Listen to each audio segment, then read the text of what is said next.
Hello and welcome to Couples Therapy. This is a show where we use different types of media as an excuse to argue with one another. We promise it's healthy and therapist approved. Come join us on the couch as we talk about Rick and Morty Season 1. What was your first experience with the show? My ex-boyfriend introduced me to it. That's awkward. Yeah. What was his opinion of the show?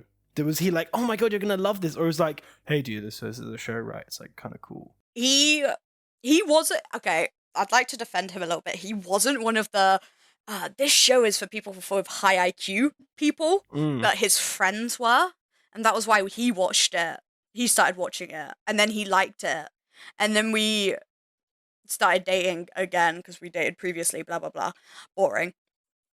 And he was like, oh yeah, you should watch it with me. And we watched the first 2 seasons together. And then I just kept on watching it after we broke up. Fair enough. Yeah. What was your experience with it? You were such a, I bet 100% you were this is a show for people with high IQs.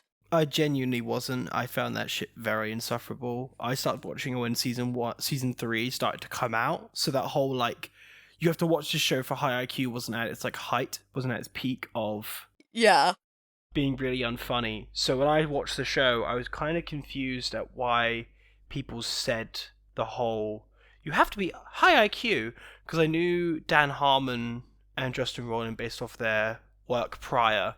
Like Justin Roiland doing a couple voices here and there, and him doing Fish Hook for Cartoon Network. And I was like, okay, he's kind of funny, he's alright. And then Dan Harmon, I liked Community, I'd not seen the full show, I'd seen various clips and go, okay, I like his writing style, so I'm going to try this, as I liked animated shows. Everyone did. It's Cartoon Network's Adult Swim. Yeah. Let's try it. And then I just fell in love with their kind of dynamics, even though I initially knew the strangeness of Rick's relationship with Morty. Yeah. And that was very apparent in episode 1. Yeah. Because I was sat there thinking, why the hell is he sticking that up his ass? This is not what I thought it was about. Rick was so funny, but Morty was so, like, not insufferable. It's not the right word. I would say insufferable. Yeah? Do you think season 1 Morty is insufferable? I think, yes. Morty doesn't really become a likable character until maybe season 3. Okay, that's fair. I think season 2 is when he gets less gets less insufferable in season 2, but in season 3 he's also, like, he starts being, like, a less annoying character. I do agree. I think he becomes less of just a teenage boy and more of a well-written character. Because going through season 1 again and kind of watching stuff about it, the writing material really isn't fully there. Yeah. Especially in the pilot and especially in the first 3 episodes. So episode 1, obviously, we get introduced to the whole family, and because it's a pilot episode, the family isn't all there. Jerry and Beth and Summer are kind of just a one-off joke at the start. Yeah. I just we get nothing about them. And I don't even remember the B-plot of the first episode because it was so... Well, because there wasn't really one. The family isn't introduced, so it feels really bizarre and feels like a one-off rather than a pilot. I don't know if you disagree or kind of... Well, because it's not really a pilot episode. It is just a one-off thing. Do you get what I mean? No, I get what you mean, because some pilots feel like, oh, this is what the DNA of the show is. This is what the bread and butter of Rick and Morty's going to be. But then when we move on to the next episode, that feels a lot more tonally correct. Yeah. And there's not really much to say about the pilot, because all of the stuff that gets kind of introduced in the pilot is much more enhanced, much more influenced in the next episode. I think bringing the lawnmower dog, Snowball Snuffles, was such a funny... He was such a good joke and such a good plot device. Yeah. Just thought it was really funny, and somehow that's like the B plot of the episode. Do you prefer the B plot or the A plot with, like, obviously Rick and Morty going into... Well, because it's not... I don't know, because I don't really see it as a B plot. Because obviously they end up coming together. The A plot and the B plot come together, and I think that's kind of, like, part of what I like like, one of the things I like about the first season is the fact that the A plot and the B plot throughout the pretty much the whole first season do kind of join in together by the end of it. Yeah, I don't disagree with that, but I think there is definitely I think because it's Rick and Morty, anything to do with one of the main characters is like, especially in the second episode, the fact is Rick and Morty going into the dreams.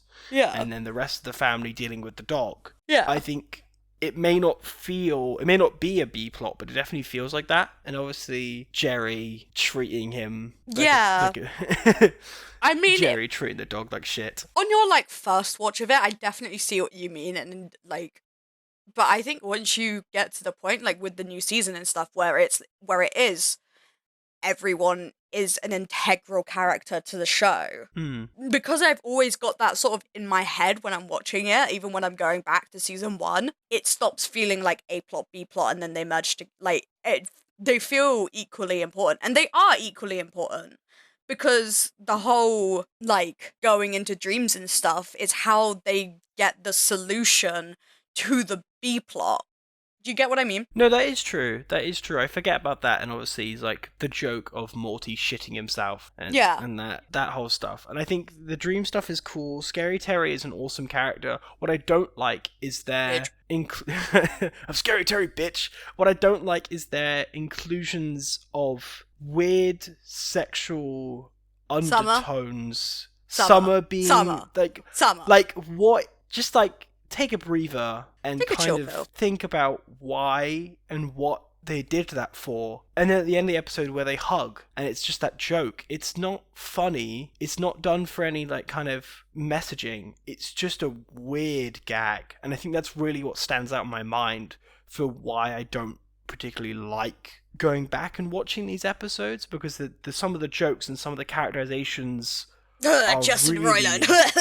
Yeah, it feels like a Justin Roiland OC as Morty, which obviously him in real life and all of his crimes and his issues and his allegations, it gives a bad taste in the mouth. Yeah. I like the funny you don't know me. That's a good joke. You don't know me. I think Scary Terry was good, but not for kind of the repilot.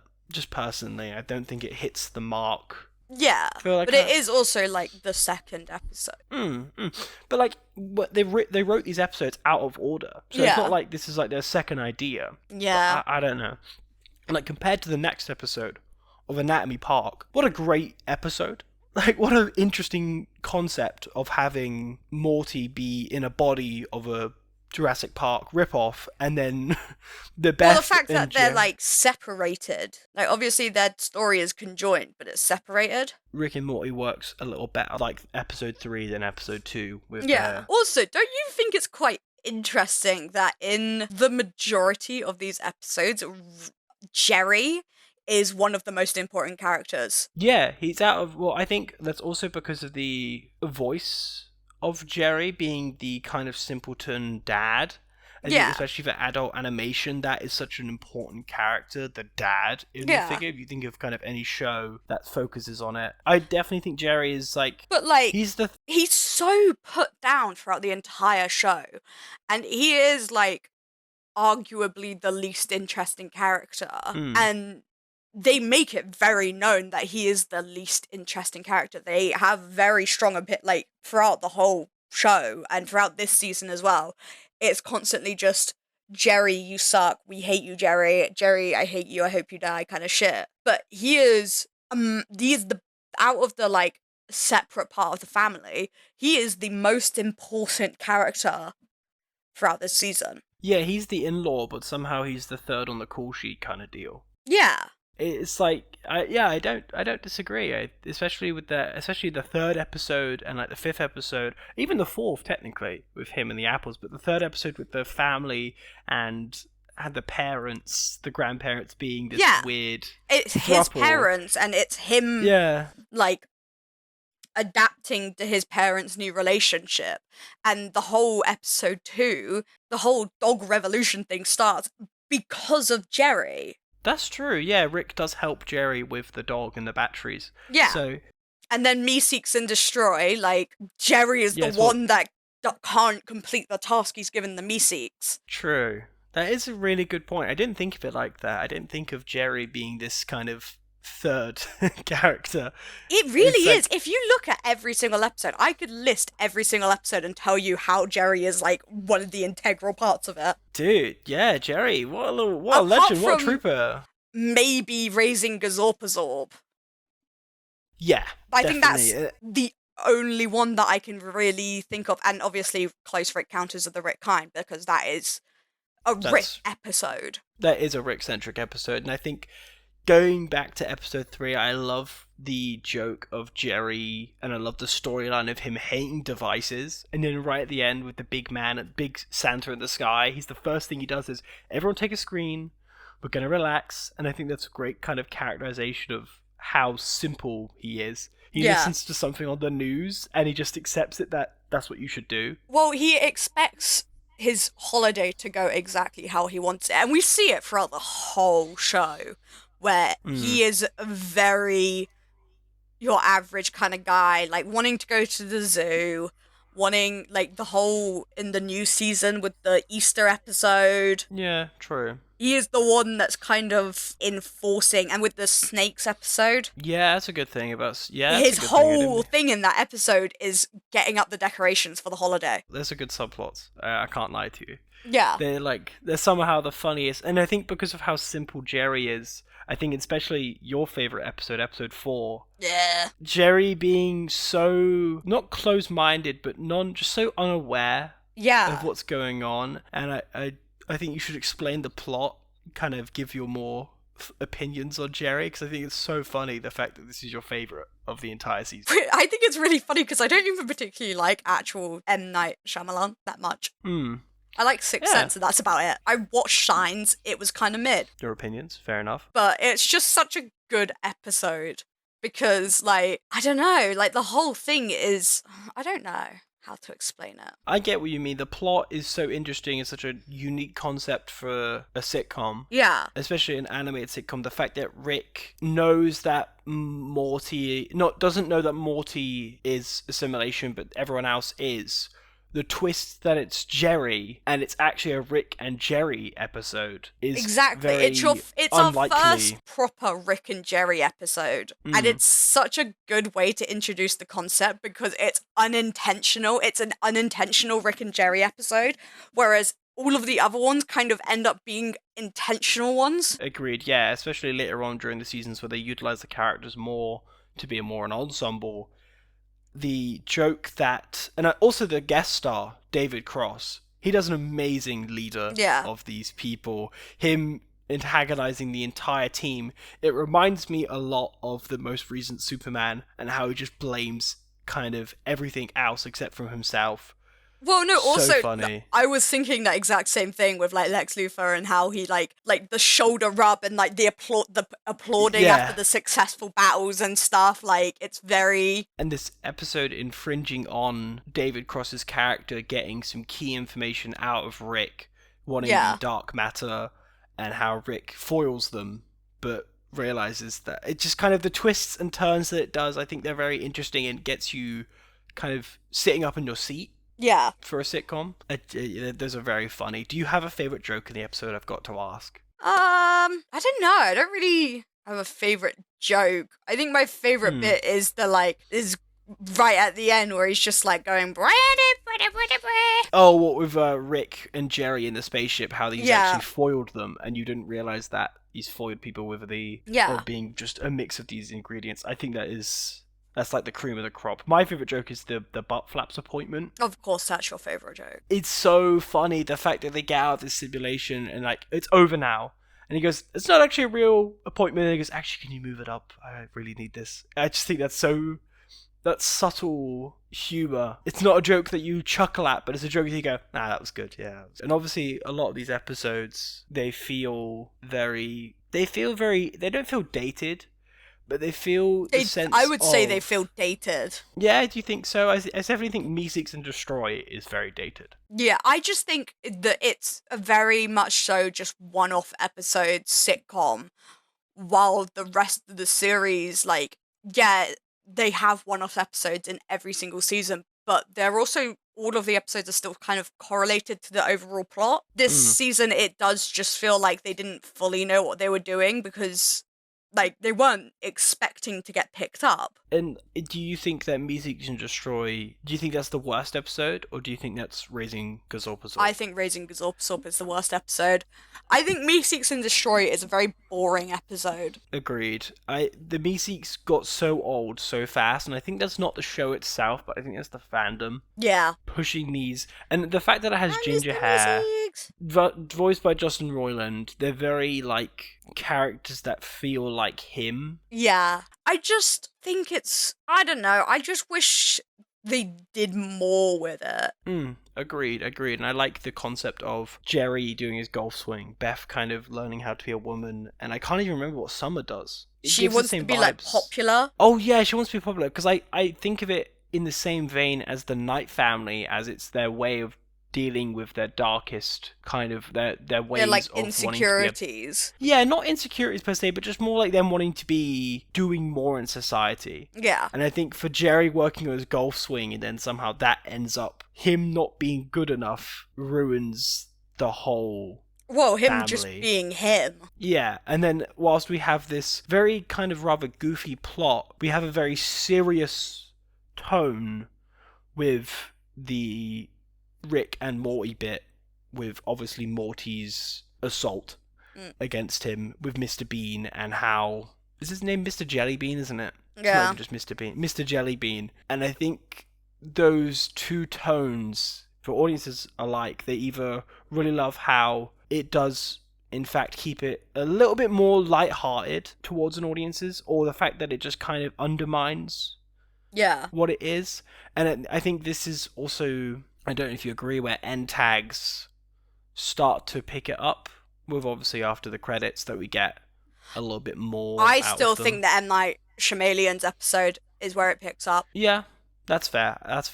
And I like how... To be fair, even the Anatomy Park end tag is pretty good. No, they're good. I do agree. They're like good end tags, but I think with that one, it really kind of continues the episode and finishes off kind of a narrative aspect towards it. Yeah. Like episode 3 and stuff like that. I think that those are good, but I don't know. That episode is a bit, I just don't ever want to go back and watch that one. I'd skip it. Whereas Rick Potion number 9, what are your thoughts on that episode? I don't mind it. I don't think it's the best episode. I think it's a little bit overhyped. Yeah? You think, how so? Well, because it's, like, I think when you first watch it, it's such a good episode for, like, seeing how easily everything can go wrong with these adventures. And, like, obviously, it's the first time they really formally introduce them going into different universes. I think it blows up the idea of the multiverse. Yeah. They go, like you're saying, the end of the episode is such a dramatic shift for the character of Morty. Yeah. The plot being Morty wants to get laid. Yeah. So they create this serum and then it goes wrong. It really forces Morty to grow up. Agreed. And I think their conversation in Rixty Minutes with Summer, it's kind of like a snowball effect of why Rick and Morty is so good. Yeah. Because it continues these bits and jokes to have great emotional payoff. Yeah. That episode is one of the ones where I go, okay, I see why people like the show. Yeah. I see why people want to watch this, want to engage with it, because it has... Well, I think it's where it becomes an actual show and then it really falls off in the next episode. Yeah, you think it falls off, you think, like, it goes kind of this spiking and then just immediately dips. Raising Gazorpazorp, where Morty becomes a father to an alien baby, while Rick and Summer get trapped in a dangerous dimension of very horny aliens. And then they're not even horny, though. No, the men on the outskirts. The men on the outskirts are horny, that's all they do. It breaks them down into fundamental aspects of woman is cool and awesome and smells nice, where men just want to fart and fuck. And kill. It's like, okay. I get they wanted to do, because obviously they've, like, stated later on that they regret this episode and they regret trying to bring feminism into the show. Yeah, but because it feels forced. There are so many other ways you can do it, and rather than bringing feminism into the show as a topic of conversation, they just mock it and stereotype women. Agreed. It's just like the usage of stereotypes in the worst ways possible. Exactly. And like the reason why they don't die, they literally don't die, is because Summer's wearing a nice top. Summer's wearing a nice top made by a man. Yeah. But like the implication, and I don't know if this is just me, but it implies that like actually, no matter what women say or what they do, it's always going to be topped by a man. And that's just so defeating. It's so defeating. It's so, oh really? And it's like, oh, the worst punishment you can get is the silent treatment. Like, shut up. Nobody likes getting the silent treatment. Nobody likes it. If I stopped talking to you, you'd probably cry. I wouldn't cry. Okay, a bit far. I wouldn't cry. I think you'd cry. I'd be a bit upset. Fair enough. You know, agree to disagree. I think the B plot is far more interesting having Morty, a child, grow up an alien in an enclosed space. That's far more interesting because it touched on the aspects of Beth and Jerry and their fuck-ups towards Morty. Yeah. And how they think they're better than the kid raising a kid. But even though they themselves were children raising a child with Summer. They were. Exactly. Because they were 17 when they had Summer. I think that's a really cool aspect that then at the end of the episode, it's like, you're going to go away now, you're going to be an adult. That's great because he grows faster than everyone else. But then when Rick does a fart and Beth and Summer laugh, it just completely kills the momentum of Morty understanding that not everything is okay, especially after episode 6. In the next episode, he learns more and more from a sitcom aspect of that everything's not going to be okay, and then Rick just goes, get it guys, fart. Exactly. This planet's going to be fart. It's like, oh man, that sucks. Rick's 60 Minutes is so boring. Really? You think so? Listen, it's just basically an improv show. Yeah, I think I don't like it. Okay, expand this, because I disagree, but I think there's probably some overlap with it. I'm going to say something real problematic. Mm-hmm. I just think it's such, like, millennial humour. It is millennial humour, I do agree. And the bleak blab. Like, shut up, stop making up random stupid words. I just think it's so cringy. I just cringe for the whole time. I love the B plot. I really like the B plot. Okay, because that's where I disagree. I don't even like the B plot either. I like the B plot because I think it's really interesting to like, because obviously like Rick and Morty, Morty especially, they experience the whole multiverse thing, going to different universes and moving to different universes. This introduces the rest of the family to that concept of being in a different universe and how like the little things can literally change your entire life. And the fact that in none of the alternate universes they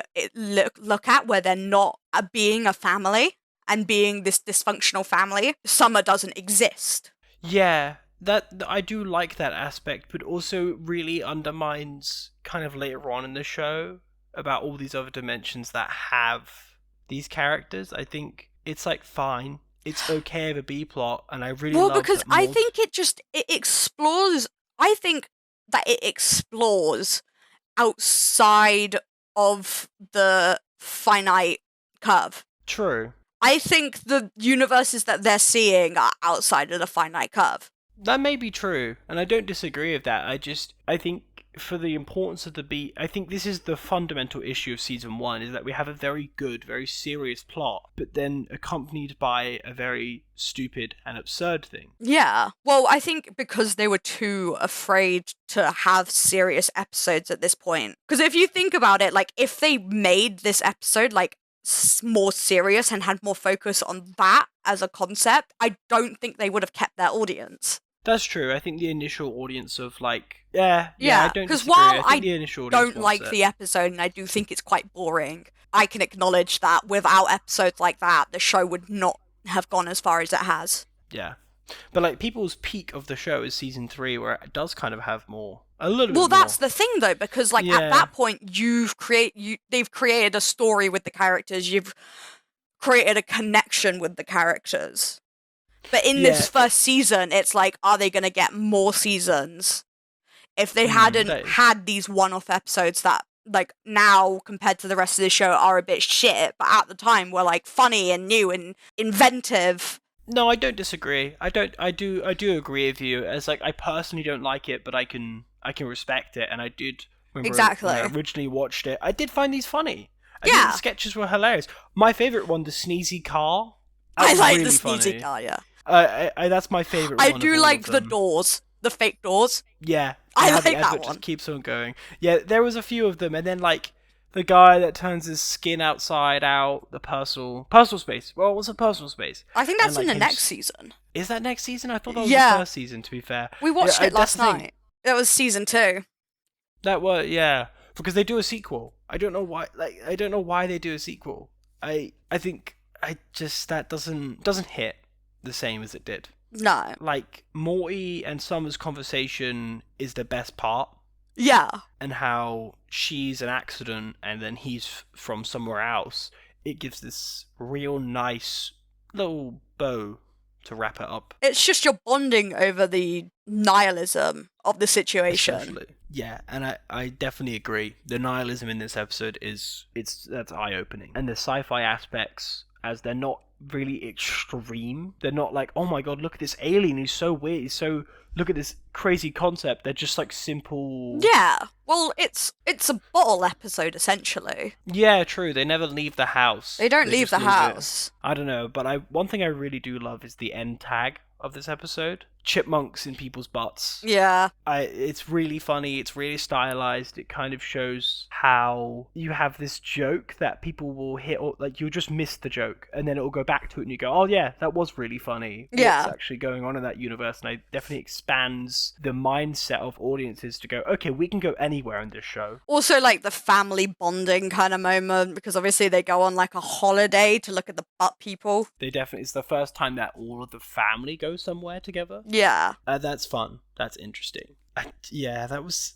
I don't know. The more I think about it, the more I go back to it, the more I kind of laugh at it and think about it as a better, but not good. Like, it's so funny. I'm so mixed on that episode, and it's some people's favorites, but I could be tossed either way.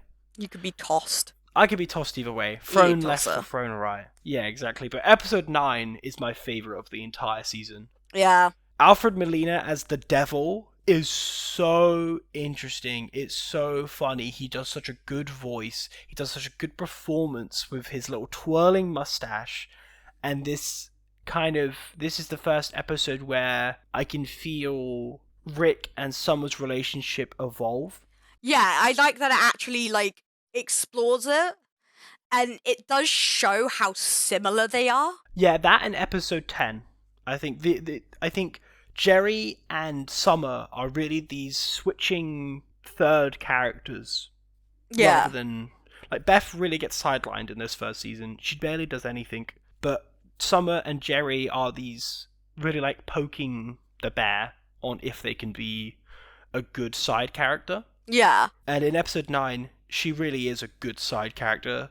Her working with the devil and Rick being jealous of Devil's attention towards her is so interesting. It's such a different way of kind of showing love towards a character from afar. Yeah. The fact that Rick solves the issues of the devil's ramifications for when picking up an item. Purely out of pettiness. Because when that they whole first meet, A-plot is pure pettiness, and I love it.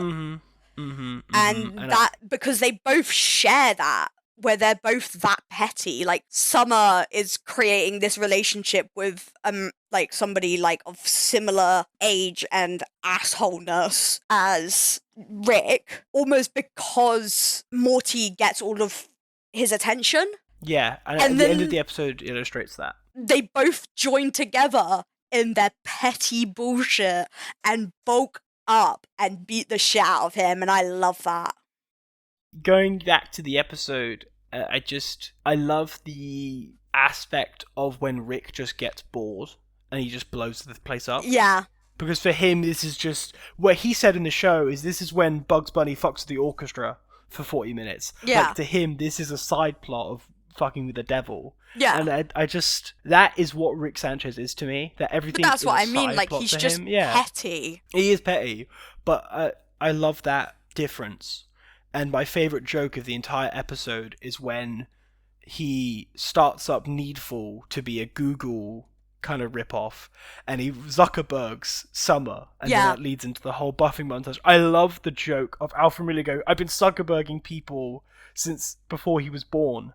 Yeah. What? I'm the devil, and he does the fucking violin. I crack up every time at that joke, because that is so kind of accurate to how it happened. And that is one of the episodes where I go, that was well written, that was well done. And then the end tag of Buff Rick, Buff Summer, beating people up. Just beating assholes up, and I love it. I don't... the forceful realization with Rick and Summer is a little bit lazy with the whole, like, oh, you were spending so much time with him and you were doing that. It's like them sitting on the sofa and talking about it. It does feel very like, this all happens, we need to make it a change. Let's just bang. Let's change it. Let's make Rick and Summer be friends again. Yeah. It doesn't feel natural, but it does feel conclusive. Pluto is boring. I was just about to say, what do you think of the B plot of the Jerry and Morty episode first? The first time they actually do something together. Once again, Beth, just nothing to do with... She's just not there. She's just not there, and I think that's... I don't know if that's confidence in writing a character that's a woman, or the fact that they just didn't know what to do with her yet. Because you can tell that Jerry was always supposed to be this random goofy fucking guy who doesn't know he's over in on his head. Yeah. Summer's always supposed to be this rebellious teen. Everyone's well characterized. But Beth, she has nothing to do until Rick Potion number 9. Yeah. But she's more a damsel in distress for Jerry. I don't know. I don't know. But yeah, I think the B plot, like we're talking about... boring. I don't think it's boring. I think it's interesting to talk. It's an interesting talking point, but it feels like a one-off joke that the writers found funny. Yeah. And they kept on inserting it in, and then it became a B plot. And I think the parallels of Snoopy Poopers and his son and Jerry and Morty. Yeah. Like, this whole son is so different from Rick, whereas Morty wants to do a different science project. But Jerry's so stuck in his old man ways. Pluto is a planet. What do you think of that? Do you think it's a planet? Yes. You think Pluto's a planet? Well, if you think about it, Dwarf Planet is a subversion of planets. Yeah. So, I guess. It's a planet. Sure. Let the planet live in peace. If it wants to be a planet, it can be a planet, guys. I love Pluto. Joke. I like Pluto. I don't think it's a planet, though, but I respect it for what it does. Me. My favorite joke in the episode, though, is, or the B plot, is when he's about to change Jerry, and what his card says is Pluto equals planet. Yeah. That is such a clever visual gag, because that's the entire B plot, is that it's just Pluto equals planet. I do crack up at that. Yeah. I can't lie, it's funny. But with Close Rick Counters of the Rick Kind, it's the top rated episode of the season. It's the one that everyone talks about and everyone loves, and that's the big one that people build up upon. Evil Morty! What did you think when you first watched the episode? I like it. I like that it immediately introduces the idea that this Rick that we are following is, like, different to the other Ricks. Because obviously we know later on, #spoilers or whatever, that our Rick is the one that creates the Citadel. And and he hates it. He hates the thing that he's created because he only really created it to find the guy that killed his wife. #spoilers. Yeah, #spoilers or whatever. #spoilers or whatever. But, like, and I think it's so interesting that even in the first season that he is so different to the Rick Council and the whole Citadel, and he already hates them, and they don't really like him either. And that he is, like, not Rick, but he's also the Rickest, like, he refers to himself as the Rickest Rick. I think that it's really interesting that they've already introduced that idea in season 1 when we see how far that idea goes throughout the rest of the show. Now, this is where I bring up my segment, because we want to have funny segments that really kind of encapsulate we think. Funny segments, serious segments, and kind of all in between. Now, this segment is called Convince Me, where we talk to each other and we try and convince people on what we're saying. So I'll say something, and then Charlie in response goes, I give that like a 3 out of 5, I'm kind of convinced. Or a 5 out of 5, I'm very convinced. Yeah. Now, my Convince Me is the episode 10. Do you actually think the original intention was for Evil Morty to be this kind of ongoing threat, or do you think these people were truly one-offs? I think that Evil Morty was supposed to be an ongoing threat, but I don't think the direction they've taken it is necessarily where they were going to go with it. Okay, fair enough. Now, I don't think they actually wanted to do much with this character. I think this was supposed to be a one-off, because the way they do Morty and they do Rick going back into the Citadel, it feels like a closed chapter. I disagree. The robot Rick is dead. Fair enough. I don't think you're convinced. No, I think you're fair done. Fair enough. I just think for this Rick to be a robot and then this Morty to be controlling it and then goes into the Citadel, that feels like a conclusive chapter end. Like, that feels like bookend, where, okay, that's a cool episode, let's move on with the show. But I just don't know. I'm glad they didn't do it. I think, like, obviously, because they have that like bit at the end where he puts the robot thing. Yeah, he puts the little wires into his eye. It's obvious. It's really obviously just trying to hint. I don't know. I just think, and also the relations of this episode, where how Rick actually cares about Morty. Rick, I care about you, Rick. My name is Rick, and I care about you. And I think how that Rick is falsely blamed for the murder of all these Ricks and whatnot, and he begins kind of a pursuit with other Ricks invading his house, and other Ricks kind of dealing with the ramifications of a rogue Rick. Rogue Rick. And I think that's really interesting, and that's why I don't not think it was an ongoing thing. I just believe their initial pitch when they were writing the episode, when they were doing the episodes, that these people would just be a one-off thing. That's what I'm thinking. I don't know. I don't think so. I don't think it was going to go on as long as it did. I think it was probably supposed to be like something smaller, but the attention that Evil Morty got encouraged them to do more with it, and I'm really glad they did. I'm really glad they did. So, out of 5, what is your opinion? Like a 2. Fair enough. That's fair enough. No. Anyway, I'm playing my game. Okay. What game are you playing? I am playing Juice King. Juice King? Now, yeah. What the hell? Okay, actually, what the hell is Juice King? Because I've never seen you play this. You have seen me play this. I don't think I have. I genuinely don't remember you ever playing Juice King. I have only started playing it over the past couple weeks. Okay.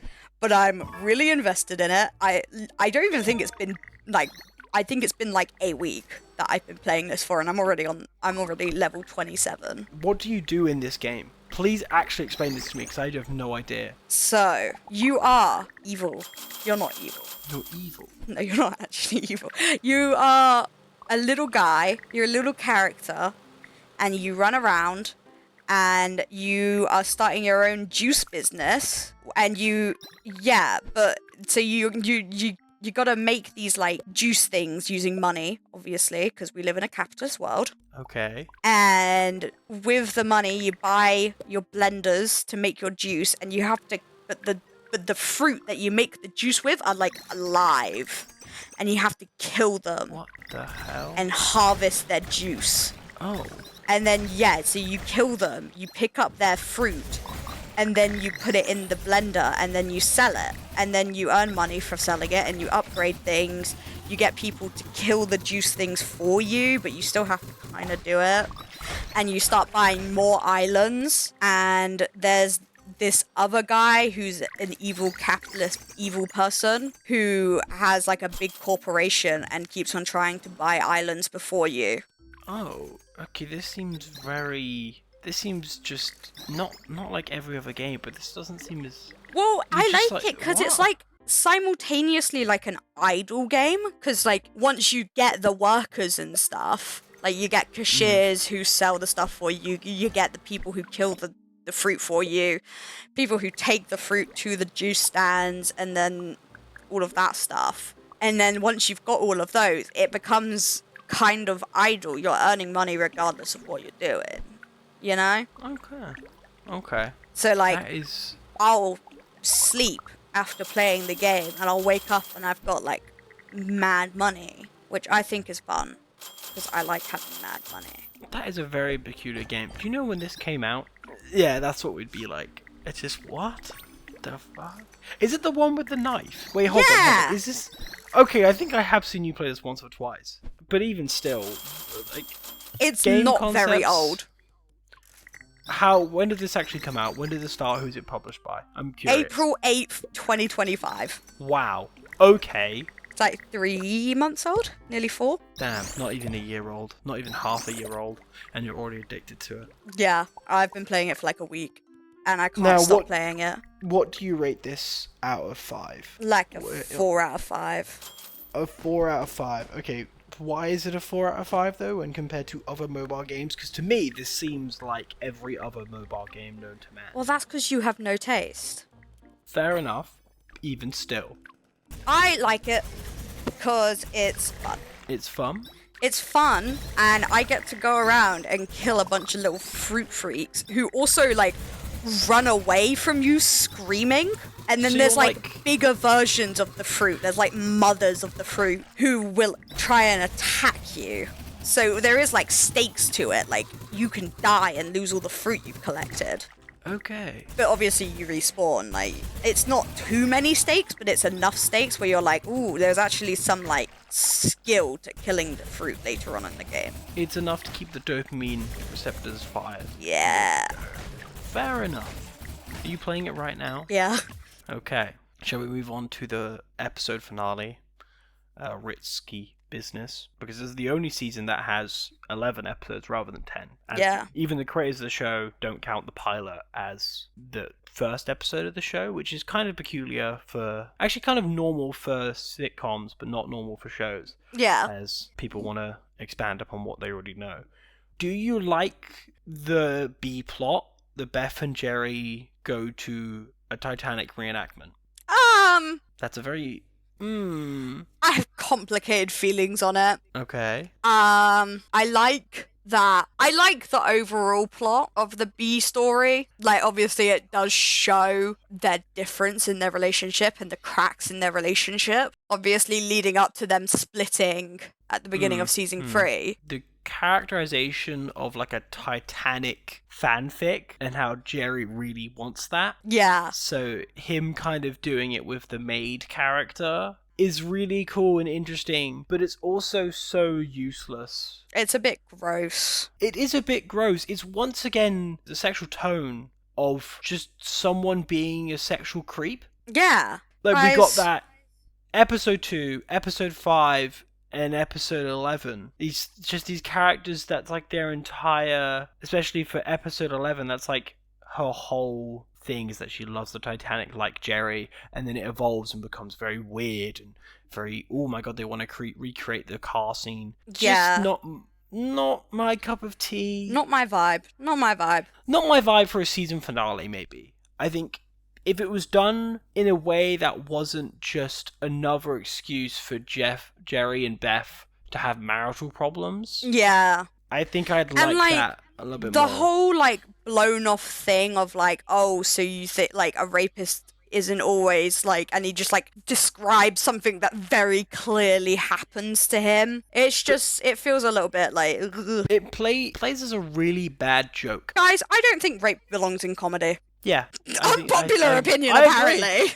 Apparently there is. I don't disagree. I just like the way and like that. Is it played as a joke, that bit? Because it definitely is, right? I don't even think it's like weird because it's just a throw off sentence. But it's supposed to be like catch you out of it. Like what the hell's that? Yeah. What? But it wasn't. It's not funny, it's devastating. It's like, wait, no, talk about this. Hold on. I know you're a comedy show, but you've clearly talked about darker things before. Why don't you... I think men being sexually assaulted and raped, especially in comedy, it's always downplayed. Yeah. And I hate that so much, because it doesn't give a serious aspect towards it. Because every time it's mentioned, it's like, well, so-and-so, so-and-so, so it doesn't matter. It's like, what? Yeah. People.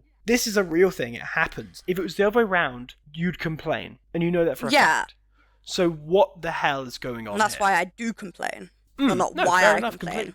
Yeah, but I get what you mean, and I think the B plot drags it down, and I think that's the issues. Either there's always one big thing that drags the episode down from being like, wow, that was perfect, that was really good. Yeah. The A plot, however, is so funny. Yeah. The fact that Rick and Summer want to throw a party for completely different reasons, and Morty is this moral in between.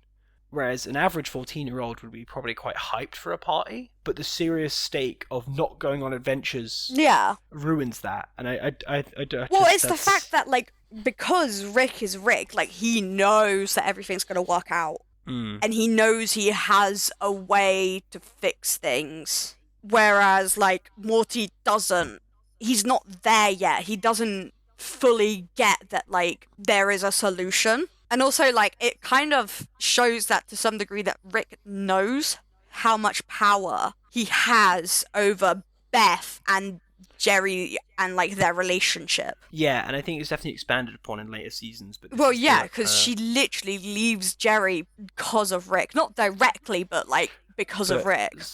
A little bit she chooses to keep Rick in her life over Jerry. Yeah, that trauma of the dad leaving, dad coming back, want dad in life forever. Yeah. Exactly.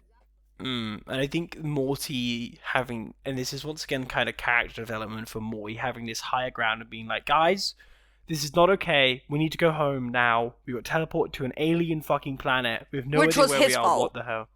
It was his fault, but then he tries to correct it, and he goes with, I think, the funniest character in the episode, which is Adolf Linkler. God, you think he's funny? Not because like he's intentionally funny, not because I agree with his statements, but the fact that I just love that he's so emo. He is so emo. 'Cause tonight will be the night that I will fall for you. Fall for you. I think the fact that he's this combination of, like, considered the greatest American and the worst person, so funny. Yeah. Such a good concept. We get Gearhead, we get Slow-Mo, we get all these people that... We get an expanded universe, once again. I think that's really funny. Obviously, we get the whole Jessica and Morty. Oh my god, will they, won't they? I didn't like that they don't. I also like that they don't. And I think for the whole Rick Potion number 9, that episode being all about him getting with Jessica, and then in what episode is it? They also get together. They always try and get together, and it never works out. Yeah. It feels, and I think this is what you said. This is my whole opinion. It's very Justin Roiland. Yeah. It's very Justin Roiland writing, and even the fact that he didn't particularly write some of the episodes, his improvisation, his presence and his is very there in season 1. Agreed. And I think that's to a fault. Obviously, because the background of the show is that he technically originally pitched a different show that was based on Back to the Future, and then that pilot that was made got kind of morphed into the show. Of course, there's going to be overlap, but the overlap is a little too much. I think it's really funny that the show was created from a Back to the Future animation when in the show they hate doing anything to do with time travel. I think that's definitely on purpose. It's definitely not like a one-off thing. I mean, yeah, absolutely, right? But yeah. I just think it's so funny. Yeah, they hate time travel, but they love it. And even when they did the live-action joke, they got Christopher Lloyd to play Rick. That's hilarious. But this is the first episode that continues on directly with then season 2. Yeah. Do you like that aspect, or do you wish that they were one-offs? No, I like it. I like season 2. I think season 2 is where the show does start getting interesting. I do agree with you with the whole finale, especially in this kind of last 10 minutes with Summer saving the day for Rick. Yeah. Amazing. Perfect. Sets up season 2 to be this breath of fresh air for the characters and breath of fresh air for the dynamics in the show. Yeah. Would you fuck Adolf Linkler? That's a good question. Give me a minute. Hold the phone. Can I shave his mustache? No. Fuck. Okay. No. No? Because he's so emo that he'd cry like halfway through. You know who is a hear me out for me? Who's a hear you out? Mr. Meeseeks. But he looks so I'm gross. gonna fucking press that button, spawn one in, I'm gonna be like, make me come. Fair enough. Fair enough. You know, Mr. Meeseeks, they're an interesting group. It's just a little character. Yeah. I don't think I would, though. I'd hate the little orange hair, or just the little... Wow, you hate gingers? I don't hate gingers. It could be any colour and I'd hate it. Wow. I'm not a fan. That's not a hear you out for you? That's not a hear me out. What about the, Scary Terry? I mean, yeah. Really? But also, really? no.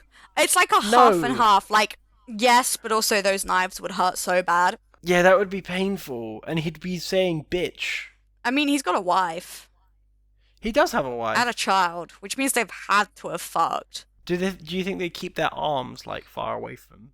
Yeah. Like it's like it's only on one hand, so they just have to like keep the hand like away at all times. I think that's so funny. No hand sex. Yeah, that'd be dreadful. What about the Gazorpazorps? The female ones, not the male ones. Maybe the female ones. Yeah, I don't think they would allow it at all. They'd be like, no, we're basically asexual. Fuck off. But you know, I think that's kind of cool. They got 4 arms. I don't know. I think there's a lot of girl on girl in that. No, but what about the silent treatment? You don't want to give them the silent treatment if it goes bad. Well, that's the thing. That's why you have to do a good job.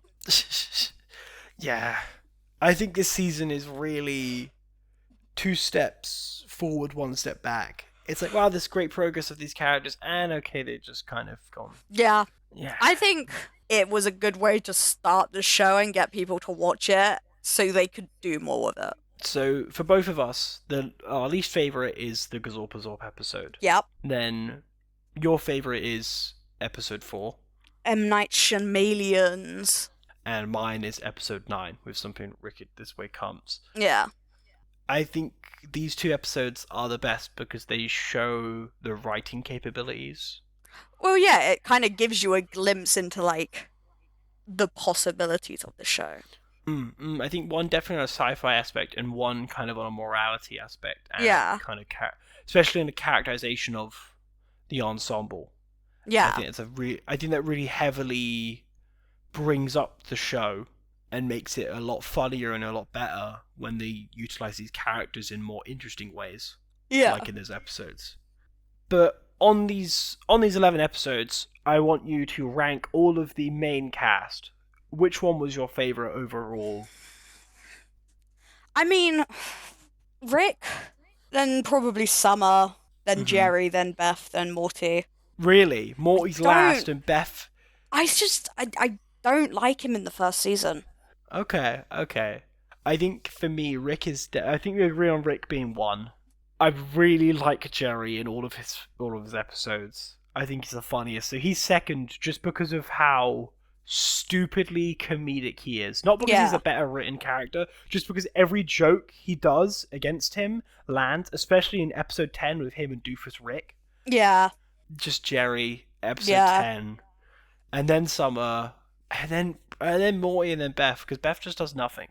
She's fine. She's just middle of the ground. Morty does have that 1 or 2 jokes that's really funny, but I just think Rick and Jerry in this episode are always on top. The voice acting is good. I think Rick's voice and I think the voices are... Well, it's nice that they're like 2 separate actors talking to each other rather than just the same actor talking over and over again. It's more authentic. I think you notice that in the later seasons when Justin Roiland steps back. Yeah, I definitely agree with you, and I think that's really why Rick's minutes and the whole improv, it's just Justin Roiland doing Justin Roiland bits.